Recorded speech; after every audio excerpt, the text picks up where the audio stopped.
Welcome back to the Fenway Focus. My name is Derek. I am here with Jason, and we have a very special guest. It is one of my Pesky Report co-hosts and a co-host of the minor league show with me. It is Jake T. O'Donnell, aka Trenner O'Donnell's long lost cousin. That isn't actually, but we like to joke with him about it. So, Jake, thank you for joining us. We are very excited to have you. Before we start, if there's anything you'd like to shout out, maybe your Twitter or whatnot, go ahead. Well, thank you very much for having me. I'm glad we could make this work. There was, I believe we had to reschedule this from another time earlier this year where I couldn't make it. So I'm really glad to be able to be on with you guys, talk some baseball. My Twitter handle is at Jake T. O'Donnell. As Derek mentioned, I'm on the Pesky Report. I do occasionally write for Beyond the Monster. My wife and I have a YouTube channel that's dedicated to sports cards and hobby history and things like that. You kind of see my uncut sheet back there of 92 Topps baseball. So that is kind of a big focus as well. And we're going to talk about the draft, which is a couple of years ago kind of became something that I started to focus on a lot more because I kind of noticed that there was a bit of a vacuum in terms of attention and coverage to it. So I thought I would kind of try to be a little bit more of a source of information and use my expertise in that area. And I've always liked the draft. I've always paid attention to it, but I do think kind of like the Red Sox having the fourth pick in 2021 was a bit of the impetus for me really getting back into it. And I've kind of really tried to stick with it ever since. And I feel like this year I've been a little bit less like I had a spreadsheet the last few years where I would try to keep track of where averaging out like who was getting picked around the Red Sox pick in mock drafts. I haven't done that this year, but keeping close track of it. But I do feel like I have a pretty good sense about who's going to be there at 12. So maybe not as into it as much this year, but I have definitely really ramped up over the course of the last couple of weeks. Yeah, absolutely. So we'll kind of just take it from the top, obviously, because this is kind of. I mean, what other place are we going to start? Obviously, there's been a lot of talk. I know there's been some mock drafts out in recent days, especially today. Let's maybe things are maybe starting to change, maybe, or at least people's mock drafts are seemingly starting to change. Obviously, for most of the year, it's been talk of whether it's going to be Charlie Condon going first or whether it's going to be Travis Bazzana. Although it seems like the tide's starting to maybe shift towards JJ Weatherholt, who, if you aren't aware, he was kind of the guy who was expected to go one before the college season started. So how do we think this Guardians pit plays out? Obviously, they have a ton of money. We'll get into the maybe advantages of going under slot, over slot with that. But what's the feeling on the Guardians and where they might go with this pick, or just the options they have at this pick? Yeah. So, I mean, I just need to put in the caveat that I don't have any inside information about anything involving this. It's just based off of following it from people that do have the info. So I think that over the course of the last 24 hours or so, there's been several new mock drafts that have come out from the big outlets from Baseball America, ESPN, MLB Pipeline. And as we get closer to the actual draft, as we're recording this, we're about 48 hours away. There's going to be more intel and more info that filters into what the insiders have. And I think that what's starting to become pretty clear is that the Guardians are definitely trying to get somebody, whoever is kind of willing to take the least amount of money. I mean, that's kind of what it comes down to. I think that from what I've read, I feel like they view the guys at the top of the draft to be pretty close in terms of their capabilities. And you mentioned those names. And I think the three names in particular to watch here are Travis Bazzana from Oregon State, Charlie Condon from Georgia, and JJ Weatherholt from West Virginia. It's a very, very heavy college hitter draft at the top of this draft, to be sure. And we'll talk more about that. My read on this is that the Guardians seem to be not comfortable with giving out a bonus bigger than what the Pirates gave Paul Skeens last year, which I believe was $9.2 million.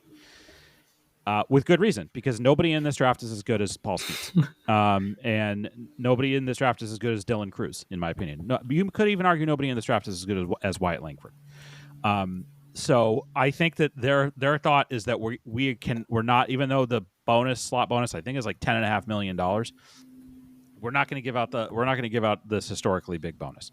So basically, they probably have a number in mind of what they want to pay one of these guys, and it's like it's probably around $9 million is my guess, or maybe even a little bit less. And they're working with the agents right now, and they're saying, okay, like, we view all you guys similarly. Whoever's the first one that says you're going to take this number, we're going to take you. And the increasing consensus seems to be that they're leaning towards taking JJ Weatherholt. And I think that I don't think he's too far off in terms of being one of the best players, being like the best player in this draft. I think that him and Bazana are very similar in skill set. The biggest question with Weatherholt is health. Like, he got hurt this year. He's been hurt a bunch in the past. He's super talented, and I think he would be a worthy number one pick. But that seems to be the way things are trending right now. I would be surprised if the number one pick is somebody besides him or Bazana. Charlie Condon is a possibility, and then I've also read that there is a not 0% chance that they could possibly take Jack Caglione from Florida, who's a two-way player, and we'll talk about him, I'm sure. And then also there's like a tiny little bit of a chance that maybe they would take Chase Burns, who's the best pitcher in the draft out of Wake Forest. So those are the names to watch with the first pick. Just feels like they value these guys similarly. They're going to just say, whoever, here's the number, come and get it, and we'll take you first. Yeah, and I'll also add to, you got last year, obviously a different situation with guys and Skeens and Cruiser. Probably, like you said, if they were in this draft, they definitely go one. But with the Guardians being, if you want to kind of compare them to the Pirates last year, the Pirates value took Skeens just over 500,000 under slot. Even though it was the biggest bonus in MLB Draft history, it was still under slot by 500,000. But then Dylan Cruz goes second, and he goes very slightly over slot at 9 million. Right, so I think like you said, it's going to come down to whoever kind of is willing to take the Guardians number, I would assume, because you look at the draft, even if you go second, right, the slot value for that's 9.785. I would assume the Reds are going to go under slot too. That Reds team jumped up, I think, from like 14th in the draft lottery or something wacky like that. Oh, well, it was the Guardians too. Like they both of those teams jumped up. Like they got very lucky. So I think that's also interesting to see how that plays into the draft strategy with those teams, because realistically, if the draft lottery wasn't a thing, they would be nowhere near the top two picks. So I wonder if maybe that changes how they do things. Maybe not. I don't know. But that's just hypothetical. But then you have the Rockies at third, who are just slightly over 9 million, which is a little bit more than what Cruz got last year, and slightly less than what Skeens got last year. So when you kind of look at it that way in terms of money wise, if Cleveland goes, we're only going to give whoever it is, 9 million. Maybe if you're Condon or you're Bazana and you're confident enough, you could go, no, I'm not going to take that, and either I'll go at 2, and even if the Reds go under slot, I'll still get more than what you're offering, or maybe even at 3, the Rockies are willing to go slot or even slightly over slot, and I get more that way too. So I think so. Just to jump in, like there is all this, like there's this very interesting kind of dance between the teams and the agents, or they call them advisors. They're technically not allowed to have agents until they sign a draft, but it's like, give me a fucking break. Scott Boras is an advisor. Yeah. Right. Yeah. Scott Boras is an advisor for a lot of these guys. There's this sort of give and take of like, we're going to guarantee you this much money if we take you at this slot. You can say yes, or you can say no. But if you say no, and there's a possibility you slide down, you could get really screwed, because like, especially these college guys, like it's different with the high school guys who have more leverage, because the high school guys can just say, up yours, I'm going to school.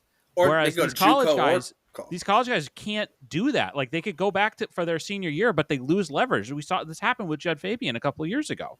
He cost himself $1 million by going back to school. And so I think like that is this really interesting dance of like, okay, if like any of these teams up top are telling you, yeah, we're not going to give you a full slot, but we're going to give you this much. We're going to give you this percentage of it. We're going to give you 7 million, whatever.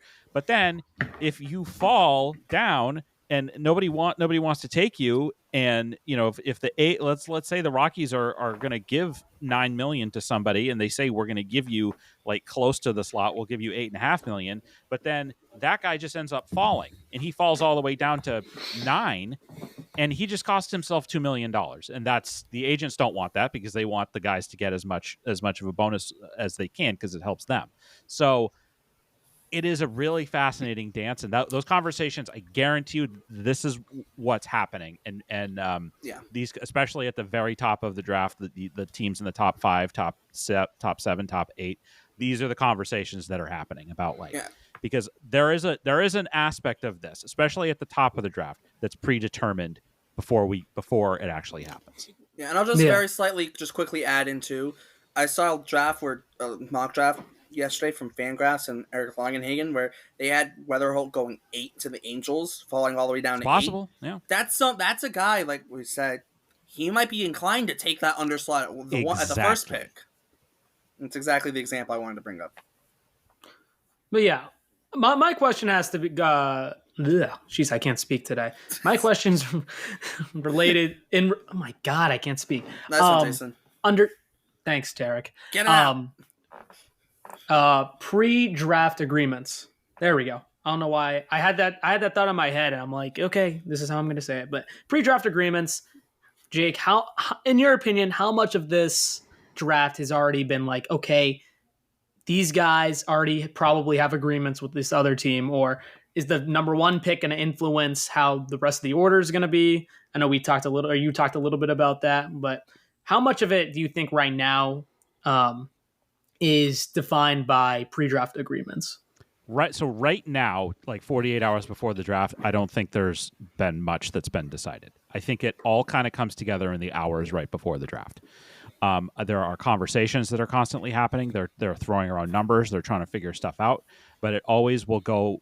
My sense of what I've read about and how I think all this stuff goes down is that it comes down to the end, and it is a lot of contingency. It is a lot of like telling guys, hey, yeah, like if you don't, like, especially if we haven't talked about the Red Sox yet, but like the Red Sox at 12 could be like talking to guys that they think are going to be there, and unless it's a situation where they're going to give somebody way under slot, like if like somebody who is supposed to go a lot later, they might be talking to somebody that is going to go in that range, but it's all contingent. It's just like, we'll take you and give you this money if you're there. But if you're there, if you get drafted, this is what, and the Red Sox did this to the Orioles a couple of years ago when the Orioles had an agreement with Judd Fabian for a certain number, and the Red Sox, because the way the MLB draft works is that you can't trade picks. Like it's just, or you can, but like not like during the draft. It's like extremely complicated. Picks. Right. You can't do it during the draft. You can do it like you can trade the comp picks and stuff, but like that's not what I'm talking about. Like anyway, the Orioles couldn't, it's not like the NFL draft where like the Orioles could jump up ahead of the Red Sox and take Judd Fabian. Like the Red Sox had the pick before and they took Fabian and it screwed up their plans. So that can always happen. But someone falls and changes your plans. Exactly. Too. So like I said, I think 2021, good example. The Red Sox, I don't think they didn't cut any deals with anybody. They were just going to take whoever was the best player on their board that fell to them. And I think they were all very surprised that Marcelo Meyer fell to 4th. And the reason why Marcelo Meyer fell to 4th is because the Tigers made a deal with Jackson Jobe. Now, I will say that looks pretty good right now because Jackson, you could argue that with Paul Skeens having graduated, that Jackson Jobe is the best pitching prospect in baseball now. But it took 3 years to get there. And but that was, at the time, it was like, what the hell are the Tigers doing? Like, and you have to give the Tigers credit because they made a deal and they stuck to it. I don't think they expected that Meyer was going to be there at 3 because all the pre-draft hype that year was that the Tigers were obsessed with Meyer and that they were 100% going to take him. And I think they expected that Meyer was going to go first to the Pirates, and they cut it. The Pirates cut a deal with Henry Davis. Rangers had been locked in with Leiter, and so they made a deal probably the last day of the draft with Jackson Jobe to go third to get him for less, and they did not expect him. So that's the risk that you run by trying to do these pre-draft deals, because Yeah. somebody could be there that you don't expect. Unless, like I said, unless the Tigers were really, really high on Jobe, right? And unless they had made up their minds before that, even if Meyer's there, we're going to take Jobe, right? Which I don't think they would have, but I'm just saying hypothetically, right? Yeah. Unless they had made up their mind, Jackson Jobe's one on our board, and he's our one. That's the only reason I think a team would make a deal with someone. That he's one on our board, so we're going to take him under any circumstance if he's there. I think that's the only reason. I will say that I think there may be like deals that are not like actual deals coming together, but like teams like we kind of Jake already mentioned, like team will tell a player like, hey, if you're available here, and if you're available here, we'll probably give you this, because they also need to gauge the agent player interest in signing that deal for that amount of money, right? Or maybe it might be the agent telling the team, if you take this player, this is the number we want, right? So there's those kind of conversations, and there could be kind of almost like in NBA free agency in the moratorium period, where these players agree to contracts, but they haven't actually signed them yet. It's almost kind of like that, where you might have an agreement in terms of like, hey, if you're here, we'll take you for this, depending on how the draft goes, right? Because it's all dependent. It's like, if you're for the Red Sox, if hypothetically they might go to Nick Kurtz and say, hey, Nick, you're here at 12. We like you a lot. We're willing to give you this much. And then the agent will probably go talk to the player, and then they'll decide if they want to take that, and negotiations will happen, right? That's how it'll work. Or the Red Sox could tell someone who's maybe a little bit further down the board, a little bit, or around their pick, that says, hey, depending on the draft, how the draft falls, we would be willing to give you this if we take you, right? They're not telling that player they're going to take them, but if they take them, this is what they'd be willing to offer them, because they cannot go into takings. They cannot take someone and not have a clue if they can sign them or not. They need to know if they can sign that player. Especially with the first picks, especially. Yes, especially. You have a situation sometimes with like a Kumar Rocker where stuff comes up physically and the whole thing blows up. But what happened with the Mets, or Kyler Murray, right? Or Kyler Murray wins the Heisman Trophy and decides to I don't blame the A's for what happened with that, because when that draft happened, Kyler Murray was not the player that he ended up being that year. So it was a gamble. It didn't pay off. But I think there's definitely a level of this that's predetermined, that they have to, and then a lot of it will come together like when they're on the clock. Like they'll call, and they have however much time they're on the clock for, 10 minutes. I don't know how long it is. And they're going to call around to the agents and say, whoever's actually on the board, and be like, this is the number. This is where we're at. Is this acceptable to you? And they effectively agree to it. Like I remember last year when the Red Sox took Nazan Zanatello in the second round, there was there was a question of is he going to sign, because he was a high school kid, and were they going to have the money to sign him? And my recollection was after he got drafted, they were interviewing him and stuff, and he was like, yeah, I'm in. I signed, basically. It was basically it was already a done deal. So my guess is that when the Red Sox were on the clock with Zanatello, that pick, they called the agent, or they had talked to the agent before or after, whatever, and they were because my recollection wasn't it it was the Red Sox and the Nationals were picking around them, and the Nationals were it was a little bit of a bidding war. It was kind of who's going to take me. He got $3 million. Yeah. So the Red Sox came up to that number. So that was obviously a discussion that happened probably before.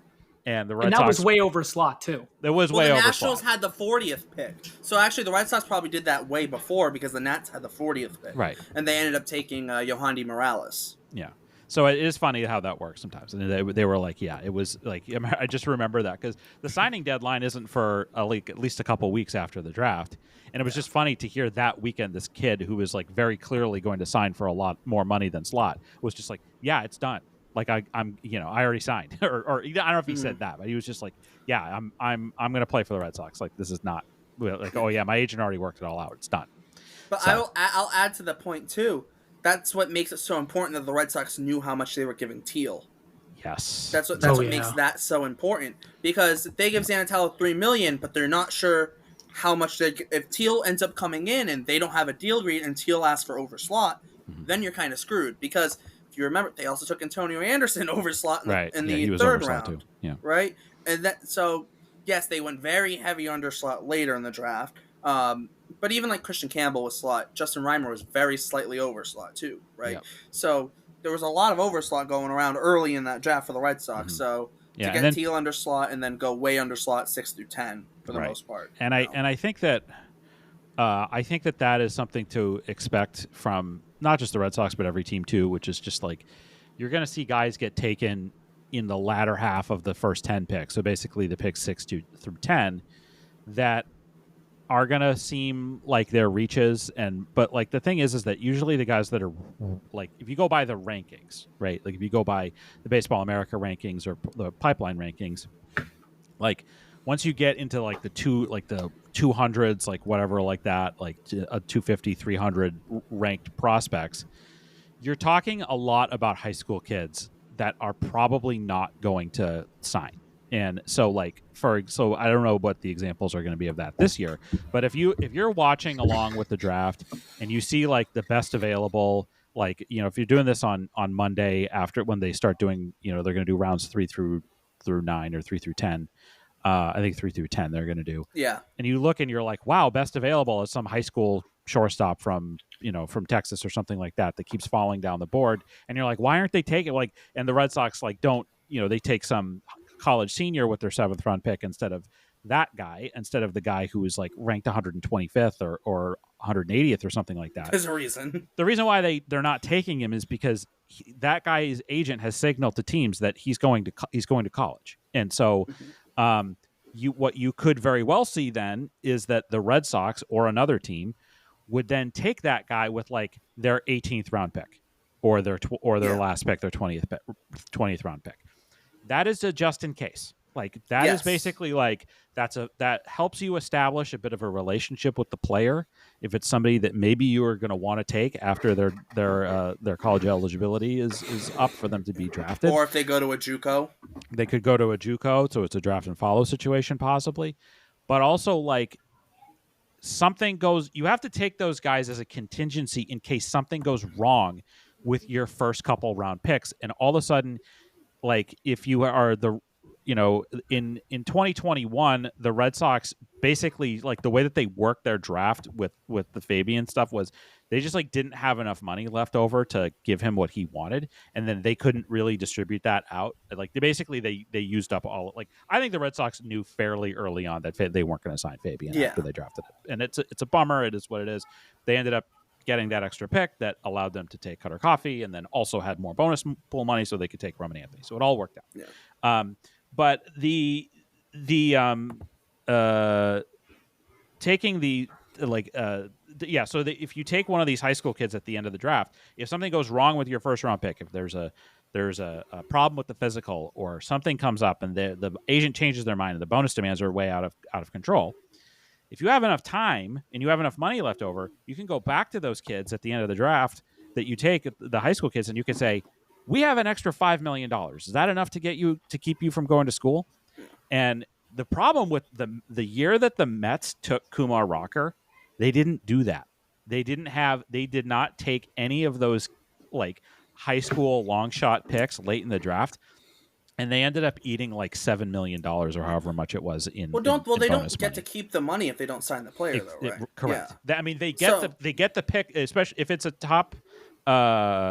I think it's like the first 5 rounds or something like that. If the guy doesn't sign, they get the pick. They get like as compensation, they get the next pick the next year. So the Red Sox didn't sign Judd Fabian with the 40th pick, but they got the 41st pick as compensation.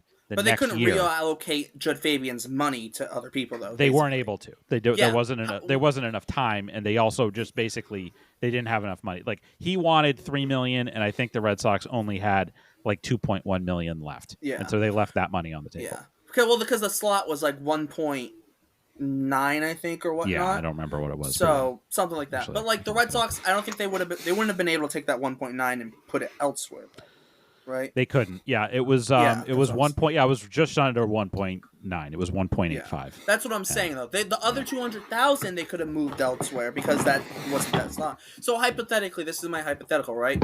If you go to the Roman Anthony pick, Roman Anthony was about $1.7 million over slot, right? Mm-hmm. Hypothetically, if Roman Anthony doesn't sign, well, the Red Sox in the 13th round took Gavin, I think Killen, I think it is. Yep. And he was ranked 100th by MLB Pipeline, 149th by Baseball America, and 88th by Perfect Game. Well, why would you take him? Well, if Roman Anthony doesn't sign, you still have that. You lose the 800,000 whatever that slot value for Anthony, but the extra 1.7 million that you saved by going under slot elsewhere, now you can go use it on him and say, well, you know what? Do you want to go to college or do you want to take a almost $2 million signing bonus? Exactly. Yep. That makes sense. I had a question regarding like Breslow and Bloom. Me and Derek were kind of debating this earlier. Every draft's different. It's unique.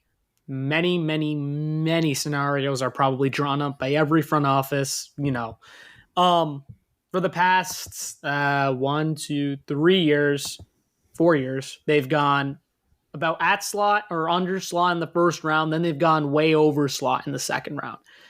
Do you think we see that again this year? Even though Breslow's the head man now, I know most of the front office is there, but even though like I said, every draft's different. Do you see them doing the thing they've been doing, or do you see them maybe spicing things up a bit? I don't know. Okay, fascinating question. I think that it is all going to depend on what they end up. It really is just going to depend on the player and who falls to them. I think that you have to kind of look at each draft a little bit differently. I think that the Red Sox, the last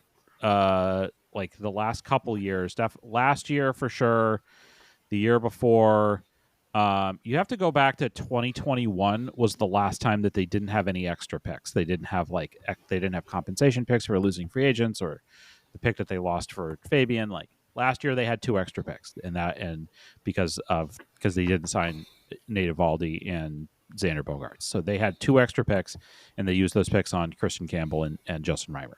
So this year they don't have extra picks.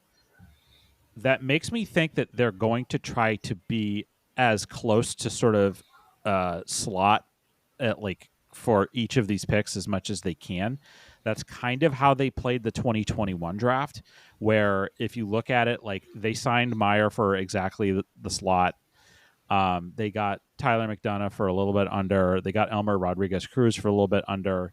They had to go a pretty significant amount over for Nathan Hickey. He had a 410,000 slot, and he got $1 million. He was he was a draft eligible sophomore, so he had some leverage to go back to school if he wanted to. And then they kind of went under slot with the rest of the picks in the Hunter Dobbins got a little bit more over slot. They kind of went under for the rest of the picks in the first rounds or the first 10 rounds. So I think you could see a similar scenario where I think they're going to have, by the necessity of the draft, they're going to probably have to be under or right at slot for basically all of the picks. And there's maybe going to be, we're going to learn a lot with whoever's the first pick, because if the Red Sox take somebody who is a significant candidate to go under slot, that means that they have somebody in mind for the second and third picks, most likely, who is a possible tough sign, somebody over slot, maybe like a high school pitcher or somebody like that they really are enamored with, and that they feel confident in going over the slot draft or the slot pick. But you have to just factor that in. Like basically half of the Red Sox bonus pool this year is tied up in the first pick. So if they're going to have any semblance of a competent looking draft, they're going to have to try to find money elsewhere. I would be very surprised, especially at the first pick, if they went over slot. I think most likely it will be right at slot or under, but I have no idea how much under we're talking. If they go over, it won't. They're not going to go like a ton over. It'd be like maybe they go like 100,000 over. They're not going like over, right? No. If it's over, it'd be like I don't see them going over. And if it, like I said, if it is over, it would be like the slightest over. Like right, and you have to factor in the reality of the situation, and that is that at the top of this draft, there's really only a couple of guys who would have the leverage to really be able to go over slot. Yep. And certainly, if the top 10 goes the way that if it's just chalk and it's just all of the top 10 guys go, other than high school pitchers, there's really not a lot of, and I don't see it. I don't see this Red Sox group, even with Breslow and Justin Willard and these guys.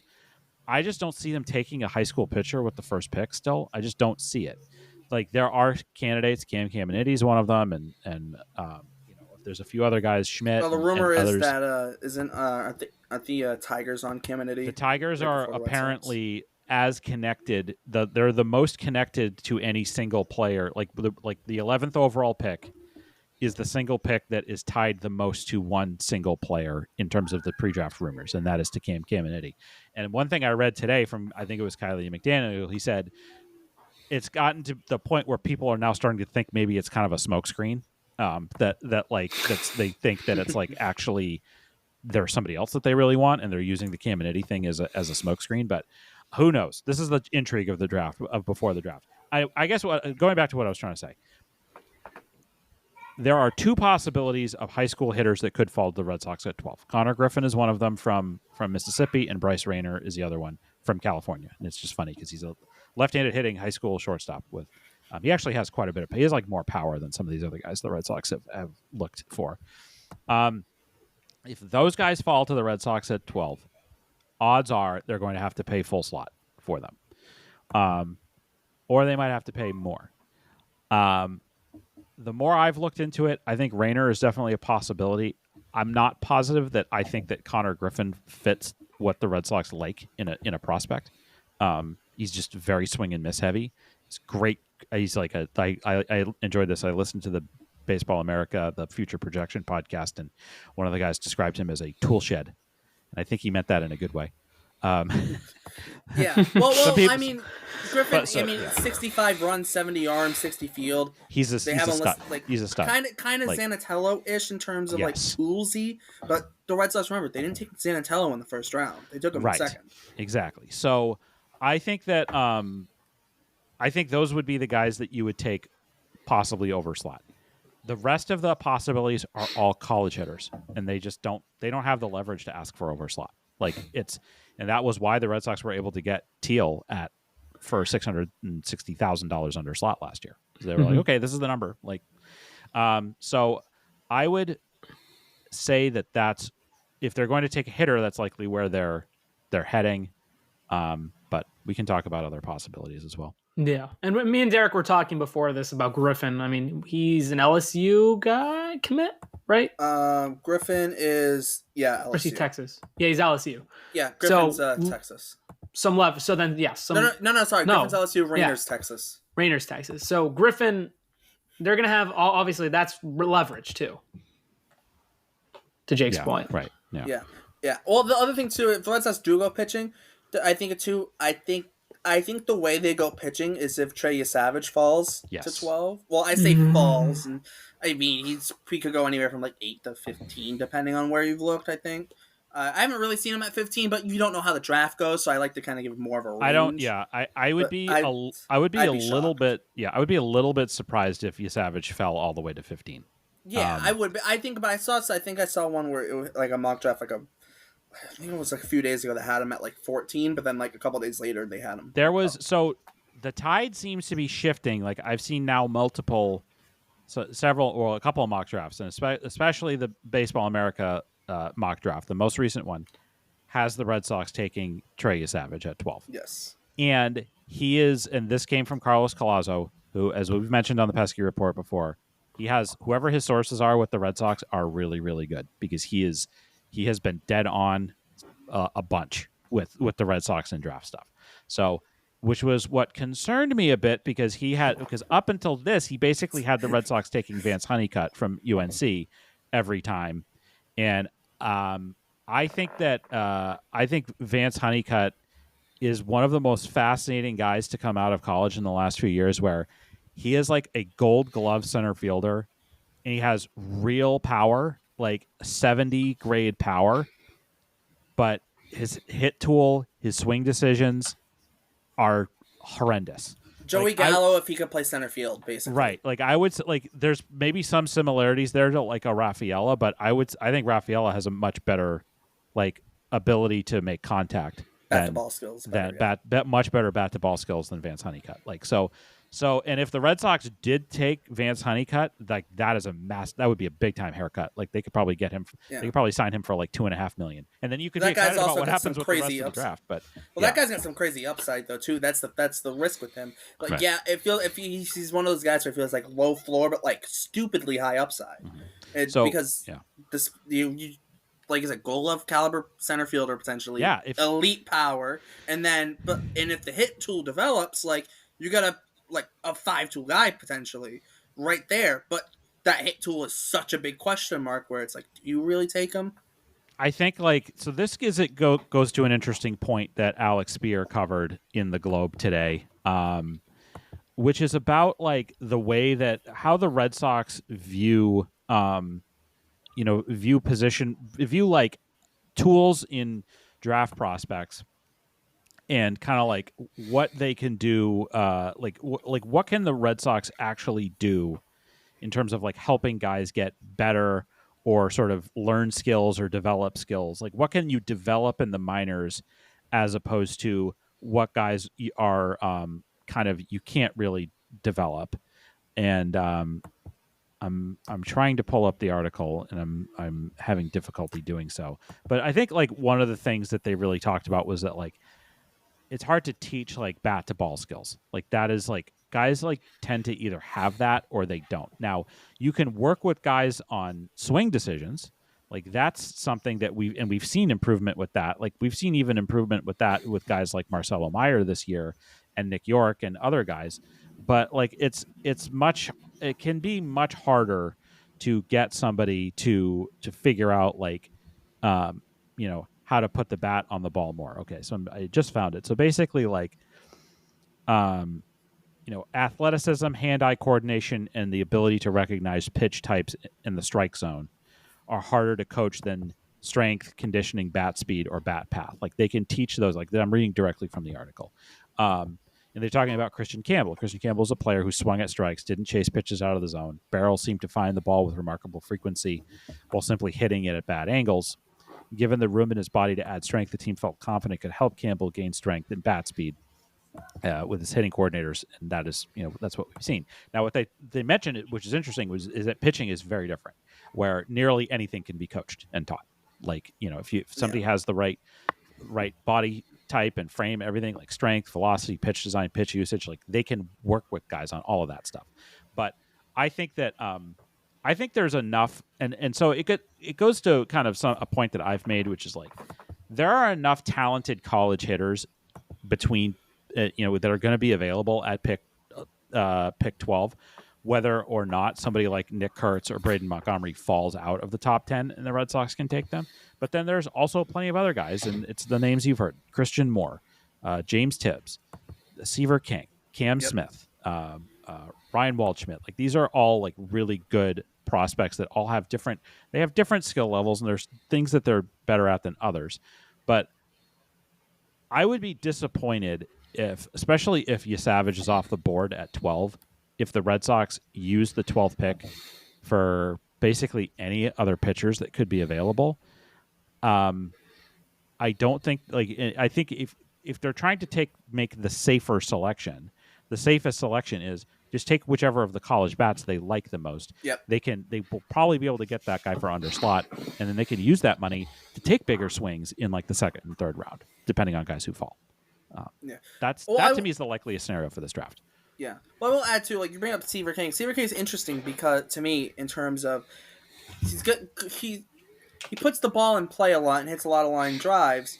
But in terms of what you mentioned with the article and how like the Red Sox certain things they look for, the plate discipline's not great. He already has great bat speed, Yeah. but the Red Sox are on the mind of, well, no, we can teach bat speed, but teaching plate discipline and other things are probably harder to teach. We'd like that. So in that sense, like Steve King, like as interesting as he is, started the year, started in center field, started playing third base, also played short.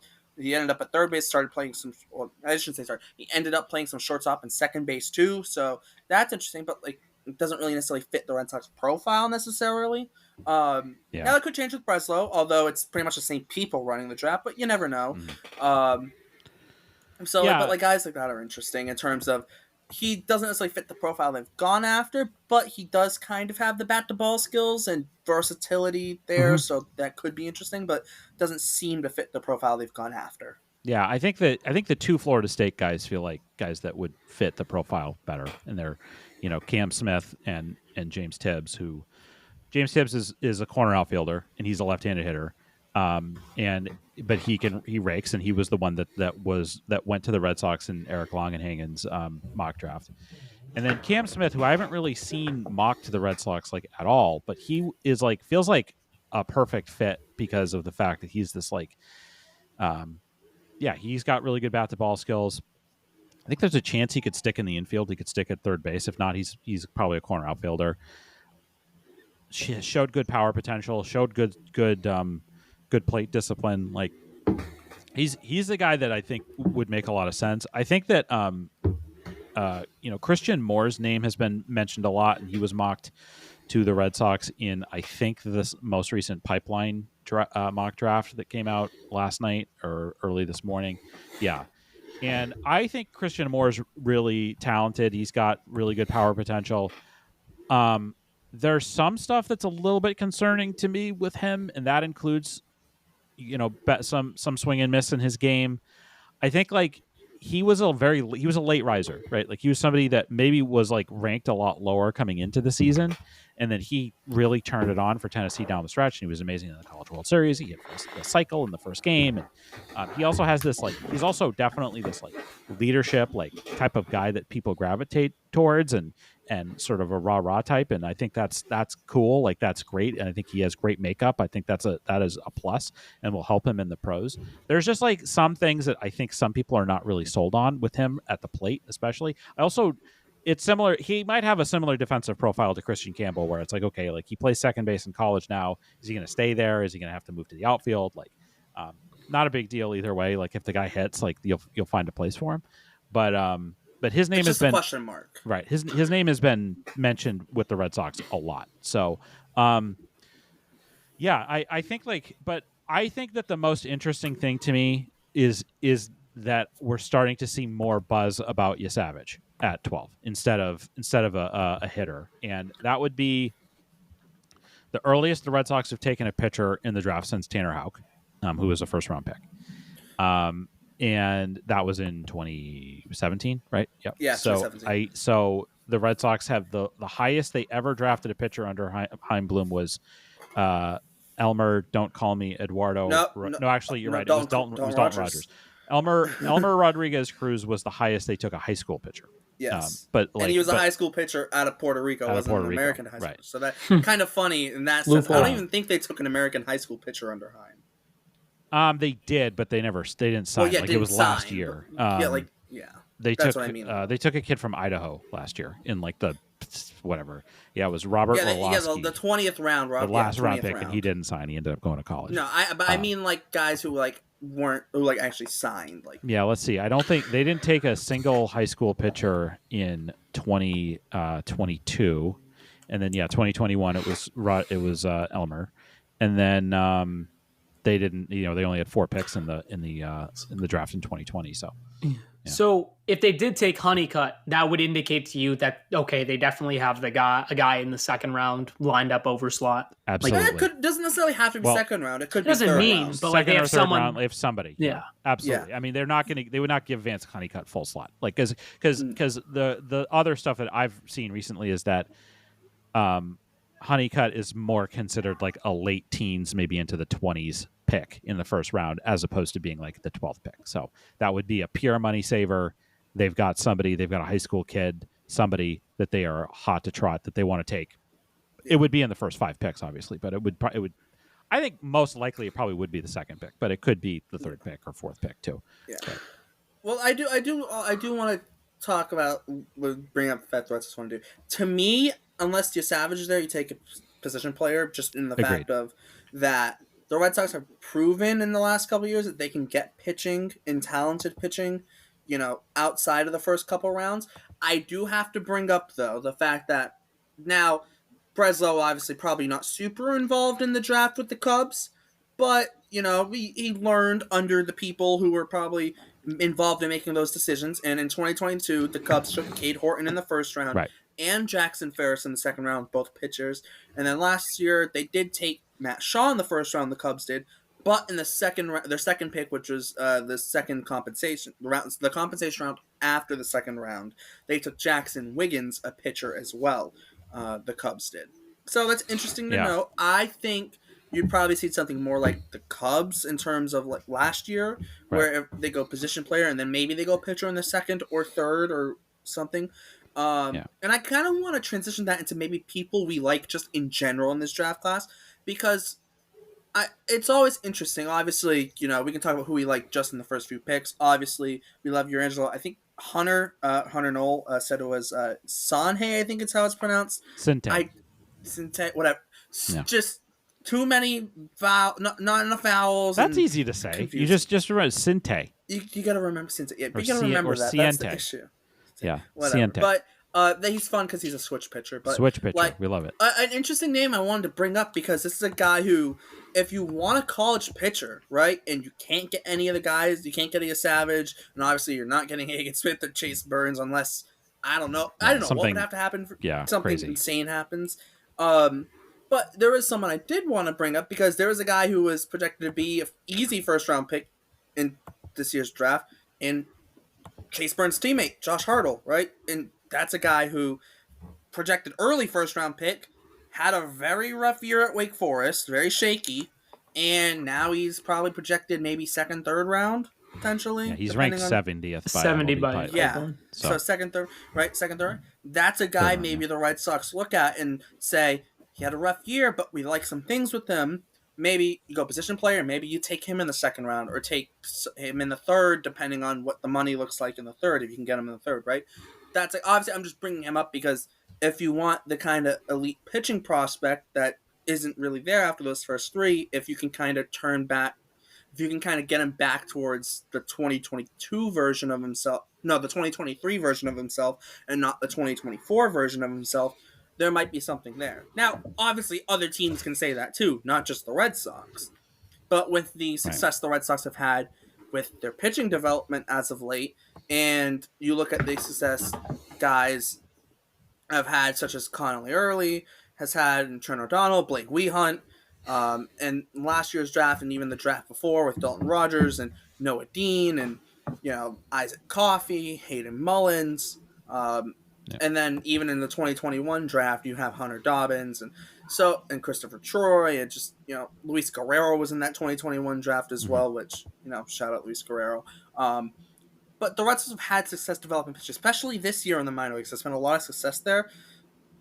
It's a guy like that who you would assume there's potentially upside there, because he was, like I said, projected to be an early first round pick. Before the college season started, which was, 4 months ago? That's not that long ago. Right. Right. And a point I wanted to bring up, too, is I know Twitter's going to lose their mind if the Red Sox take a shortstop first round. Like, isn't that inevitable? Like, they take a shortstop within the first 5 picks. Twitter's losing its mind. That's a stretch, but... Yeah. It just makes me so People mad. Lost their mind about Zanatello.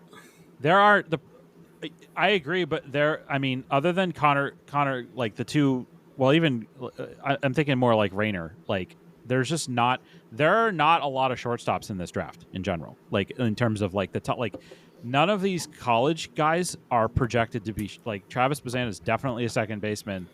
Weatherholt, you can kind of squint and see maybe a shortstop, but he's going to be a second baseman.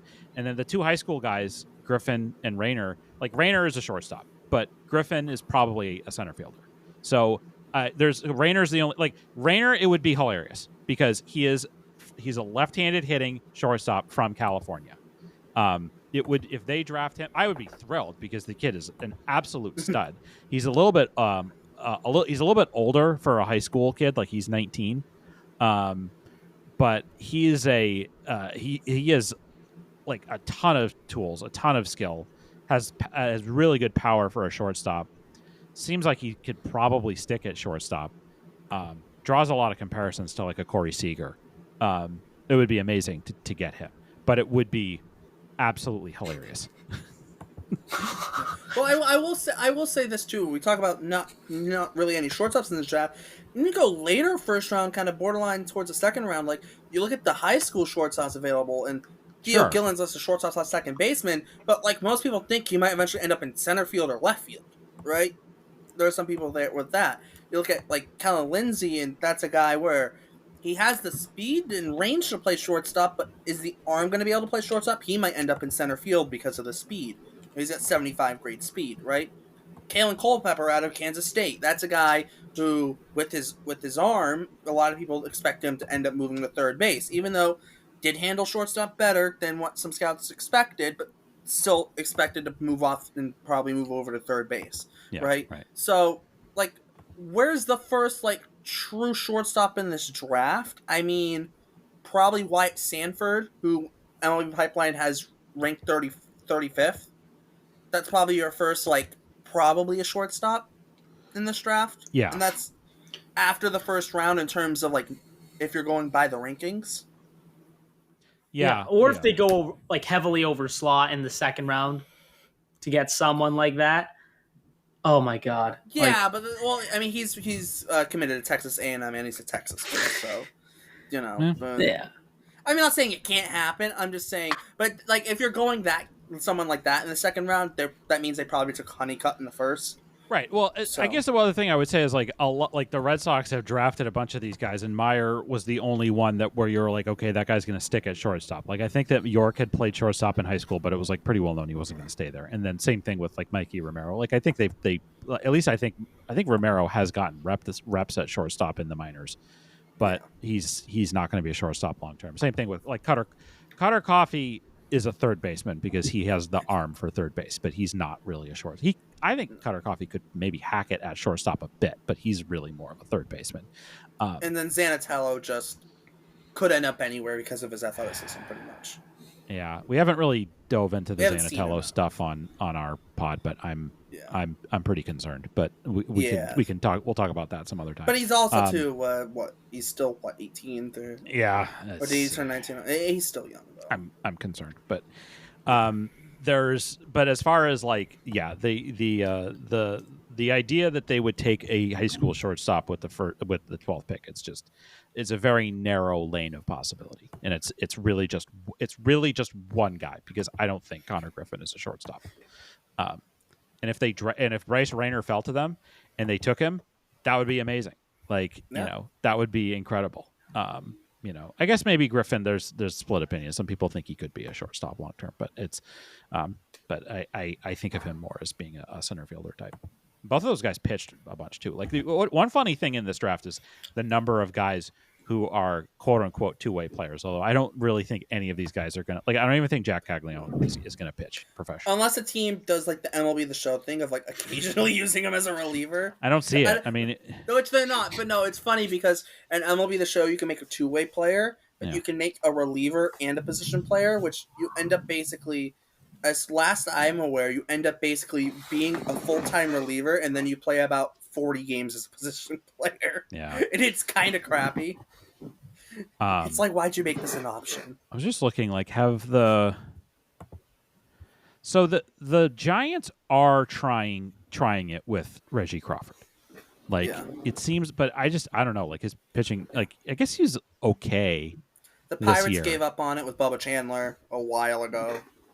It just seems like, I just think people are thinking like, oh, we're gonna get, we're gonna get the next Ohtani, and it's like, I don't think we're going to see another Ohtani the rest of our lifetime. You have a better chance of getting a switch pitcher in this draft. Exactly, and I think Ciente will be a switch pitcher. Like I think he will pitch from both sides. Like I think especially if he ends up being a reliever, then definitely. Oh, absolutely, yeah, and that's probably maybe the likeliest outcome for him anyway. Like I said, I don't think for college pitchers in this draft, I think there are 3 guys who I feel like I could project and say I think they're definitely starters. And you can like squint and maybe see it Brody Brecht as a starter, but he's going to have to be in the right system and the right situation. Like I think that the Red Sox could take Brody Brecht and he could turn into a starter here, but I don't want the Red Sox to do that at 12. Like there's too much of a risk. But I think Burns, Smith, and Savage, I think, are the only ones that can really where you're like, okay, like I feel very confident that those guys can start. I would argue that all of them do have reliever risk too, but it's such a weird draft where it's just like college hitters. It's like that is the draft, and it's like the college pitchers, like guys have gotten hurt or they've underperformed, and then it's just not a really strong high school crop this year, at least at the top of the draft, and then the high school pitching, like it's always a risk anyway. There's not as much of that at the top of the draft either. So it's like I don't like unless if Cam Caminiti doesn't go 11, or if another a team above them, like maybe the Royals pull like what they did a couple of years ago with Frank Mazzucato, who is from Manchester, Connecticut, and played baseball with my nephew, which was kind of cool. But like the I think that like that you could maybe see the first high school pitcher doesn't get taken until like after the top first 15 picks, which I don't know that how often that's ever happened. Yeah. Unless the Caminiti thing isn't a smokescreen and the Tigers, right? Yeah, the Tigers are, really or like I said, or a team, and it's like one of the more fascinating things to watch with this draft is, and it directly impacts the Red Sox, is there is a very clear top 10. I mentioned this before, and we talked about this. Does a team in the top 10, especially with between picks like 6 and 10, decide to cut a deal with somebody else, and one of those guys in the top 10 falls out, and the Red Sox, either the Tigers at 11 or the Red Sox at 12, have a chance to take one of those guys, and who is it?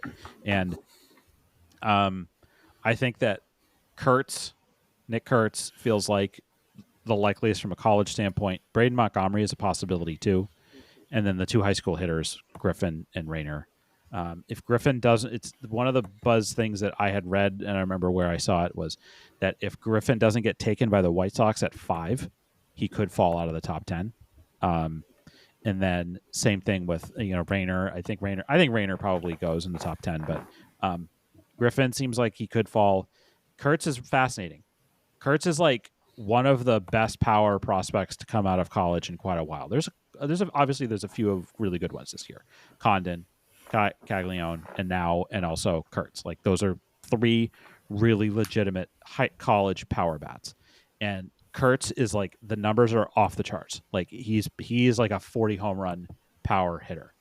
If the Red Sox take him, it will be the ultimate example of draft the best player and not draft on need, because his profile is scarily similar to Tristan Casas, and similarly to these other guys. Like Kurtz could fly through the minors. Like he could be like we saw Nolan Shanwell last year get in the big leagues within a couple months. Nick Kurtz is I don't think the Red Sox will approach it the same way. They don't approach stuff like this the same way as the Angels. Yeah, the Angels. That would be hilarious. Like that would be genuinely hilarious. The Angels take a left-handed like power hitting first baseman from college in the first round 2 years in a row, and then expedite him straight to the big leagues. And then he gets to the big leagues. It's like I think it would be really fascinating to see what the Red Sox would do if Kurtz was on the board. And then the other guys like Griffin. I mean, Montgomery would be great. That would be awesome if Montgomery fell to the Red Sox. I would be thrilled if they took him. And then Griffin, Rayner, it would be fascinating. Rayner probably fits more of what they like than Griffin. But like I said, I feel like Rayner is less likely to fall out of the top 10. Or if you want the fun, or if you want to be fun, You could take Tommy Tanks and just cut an I was just gonna underslot say, deal. you're talking about guys that we like. Like I remember last year at the College World Series seeing Tommy White and being like, I want that guy on the Red Sox. Like that dude is awesome. Also, I mean, I don't know like what his big league future necessarily is, but yeah, like that guy would be fun to have in the Red Sox system. Where does he play defensively? No clue. Who cares? Who cares? His nickname is Tommy Tanks. That's all that matters. You know what he does. Yeah, literally. Literally know what he does. Just to Tanks. I mean, it's an interesting draft. There's obviously, I mean, like I said, there are fun names. I think we also too. We should bring up Mike Sirota because Northeastern. That's a name. Red Sox. It is a name. The Red Sox have seen him, not just in their own backyard in Boston, but spring training. Red Sox have seen him, right? That'd probably be more second round. Also, Hunter brought this up on the Pesky report, but Boston Bateman, left-handed pitcher, high school pitcher, lefty, 6'8". If you want to, the Red Sox want to continue the tall pitcher trend for whatever reason. Also out of California, fastball, curveball, probably. If he's only throwing 2 pitches, probably a reliever, but like 6'8", like reliever, like lefty, sounds kind of fun. Sounds kind of fun. But he really needs to figure out a third pitch. He's also LSU committed, so that could potentially be tough, depending on it. But fun name. And there's a lot, obviously. Like I said, Josh Harrell, already mentioned him. If you want to go kind of J.D. Dix, that's a name. Jason, don't laugh. I'm not. Right. Who said I was laughing? You almost said he's a switch hitter. He's a switch hitter. Red Sox don't have switch hitters, really. It's true. And there's just not. It's just like in general, just not enough. Not a lot of switch hitters out there. Yeah, that is true. But yeah, I think the Red Sox, the last time they had a full-time switch hitter was Pablo Sandoval. Like that's how Braden Montgomery would be. That would be that would be cool. Switch hitter. Sandy Leon. Yeah. Interesting. Also, too, you want to talk Wake Forest pitchers? I mean, Michael Massey. I mean, that's another. Didn't really pitch a ton. Didn't go deep into games when he pitched. That's another massive question mark there. Exactly.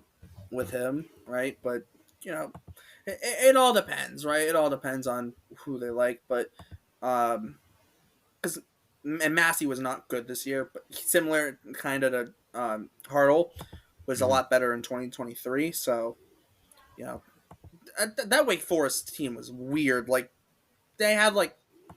They were expected to be the top team in the country, and then 2 of their 3 starters just underperformed massively. Right. Yeah. Just really weird.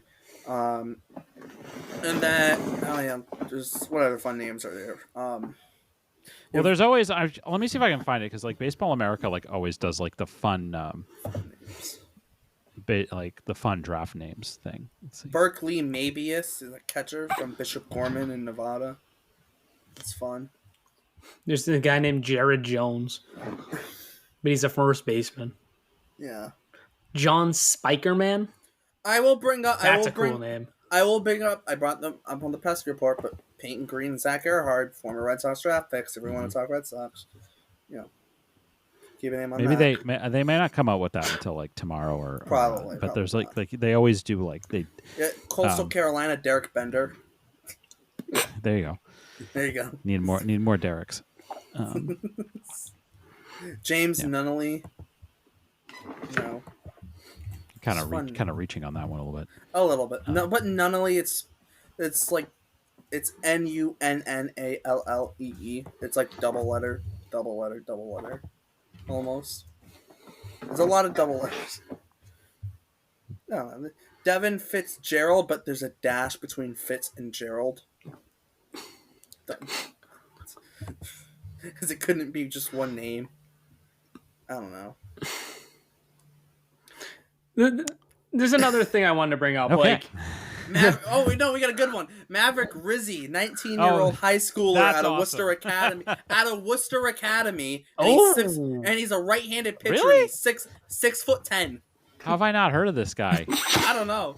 Pipeline has him ranked 244. But he's a 6'10" right-handed Maverick, pitcher out I of got Worcester him. Academy. Yeah, Worcester Academy. Holy crap. Oh my Maverick god. Rizzi. Oh, that's amazing. His brother Kyle Rizzi is a 6'8" right-hander currently working his way back from Tommy John at Bryant University. Well, how did he get the name Kyle and his brother got Maverick? Like, that's so much better. But I don't know. He's 6 foot. Yeah, he's 6'10". He is regularly up to Wow. 96 as Oof. well. Although tough sign, committed to LSU. Yeah, so But he'll still. probably be one of those guys that you're like, why? Like, you'll be picked like 7 or 8, and then Tell me you wouldn't want to go to college with that last name. Rizzy. Yeah. It might be Rizzy, honestly. Boo. No, we don't accept that. No. Boo. Rizzy. But no, like I said, it's a lot of interest. Obviously, if you wanted to go through the entire draft. Oh, actually, Devin Fitzgerald, same high school as Roman Anthony. Oh, there you go. Oh. Marjorie Stoneman Douglas High School. Yep. Yeah, NC State commit though, but I just saw that. And actually, I think there's a guy who's same high school as ERC. I need to double check ERC's high school before I say it because I don't want to be wrong. Yeah, Leadership Christian, same high school as ERC. Adrian Arizaga, shortstop, committed to the University of Miami. Just that's a name, Puerto Rican high schooler. That's 6'2", 185. Well, some people think he might end up in center, but based on the MLB Pipeline center. But interesting. Got a guy in the same high school, Roman Anthony, same high school as Elmer Rodriguez Cruz. Interesting, but no, for me, like I said, the Wake Forest pitchers are interesting just because they were so kind of highly thought of coming into the year. And with the Red Sox pitching development, how we've talked about this plenty on the Pesky report, how good it's been with the amount of there's about to be a whole system shuffle. We've talked about this for 3-4 weeks, it feels like, because the amount of guys pitching well in Salem is stupid. But yeah, that's. I'm trying to see if there's anyone from some weird place or whatnot, but it doesn't really seem. Matt Conte from Dexter Southfield, Massachusetts. He's a catcher, Dexter. So, yeah, we didn't. I don't think we mentioned this, but Jonathan Santucci is somebody that was kind of thought at one point he was going to be a top 15 pick possibly, and somebody that the Red Sox would be interested in. But he had kind of a lousy year at Duke. But he's from Leominster originally, and it was interesting to see some of these guys like him, Mike Sirota, guys that had these local connections that came into the year with a lot of promise and then kind of underwhelmed their draft years. Fun fact: Dexter Southfield. Yeah, I think Kraft's granddaughter went there, and they had a whole field named after Kraft. Fun fact. I will say it's from Andover, which is close to me. Yeah, I'll give CT a shout out because he went to UC Santa Barbara. Ivan Brethowr, or is it Brethowr? But he's outfielder from UC Santa Barbara, so shout out. I shout out CT. And he's went to the same high school as Riley Pint. Yeah. Or Riley Pint if you want to, be fun. But I think that's kind of it, honestly. I don't really have anything else. We've kind of went through a lot. But before we close it, we'll do one final pick. Who do the Red Sox take? You had to put your money on it. Who are the Red Sox taking? Or I'll make a choice. I'll go first. Screw it. I'll go first because I brought the idea up. So I'll give you guys a second to think on it. But I'm starting to kind of feel the Trey Savage stuff, and if Collazo's kind of getting in on it, I'm trusting him. I think I'd probably trust him with my life in terms of Red Sox picks at this rate, based on compared to anyone. So I'm gonna kind of jump on the Savage train, and also to kind of hope for that because that's the one pitcher there where I'm like, yes, do it. Caminiti, I think it's interesting, but I'm not in love with it. But I think it's interesting because he's also young for the class. But Savage, if he's there, take him. Who's next? Whoever wants to go. All you, Jake. Okay, so I'm definitely, I will say Savage. Like that is my pick. Like I just think that seems to be where this is trending and heading. If he's off the board, I'm gonna guess Christian Moore, and as the likeliest guy to be picked. They've just been connected to him a lot in a lot of the different mocks. Like that's kind of, I'm just going based off of that. And so yeah, if Savage is off the board, Christian Moore. If Moore's off the board, I don't know. I haven't seen a lot, like other than Honeycutt, which I just like. I don't think Honeycutt that's the happening second at this round, point. please. Yeah, if he's second round, that'd be great. Oh, but, that'd be amazing. Not happening though. Yeah, but yeah. So I'm gonna say Savage is my pick. Okay, my turn. I like your Savage too, but if he's not on the board, you know what? You want to be actually awesome? Tommy White. Yeah, Tommy get him. Tank. Get Tommy Tanks. I will say though, if your Savage isn't on the board, I don't love Honeycutt, but I could live with it depending on what the bonus is. Right, And I think that's kind of the big thing with him. Depending on what the bonus is, you can live with it because it gives you a lot of room to play with later in the draft, right? So for that case, I'm starting to kind of lean. Also, Collazo was on Honeycutt for a while, so like I trust. I'm going to trust him with my life. I'm going to say Honeycutt if they don't get you Savage, because I would assume Honeycutt's on the board. I would assume, so that's what I'm going to go with. So I think that's a perfect place to kind of wrap it up. Jake, if you want to kind of re-shout out your Twitter and whatever else you want to shout out. Listen to the Pesky Report where Hunter, Noel, and I have to babysit Derek every week. I don't have kids, but I have Derek. So so we do that runs every Tuesday on the Pesky Report. I'll take the opportunity right now to say, if you are on Twitter, please follow. We have a new Twitter account. It's at the Pesky Report. So please make sure you check that out. And then also, like, I'm on Twitter at Jake T. O'Donnell, and you'll hear me talk about baseball, Red Sox, some baseball history stuff, basketball, music, cool things. And then, as I mentioned off the top, I have a YouTube channel called Waxpack Wisdom that my wife and I started. We're running a giveaway on our site for the rest of this month of July. So if you can go to our channel and find out about that. I'm giving away 3 different Hall of Fame rookie cards as a thank you for us getting over 300 subscribers on our channel. We're up to almost 350 now. So feel free to go check that out as well. And and then, like I said, I write for Beyond the Monster occasionally, not as much as I should. But that's another place that you can find me as well. So thank you guys very much for having me on. I do really appreciate it. This was a lot of fun. No, thanks for coming on, man.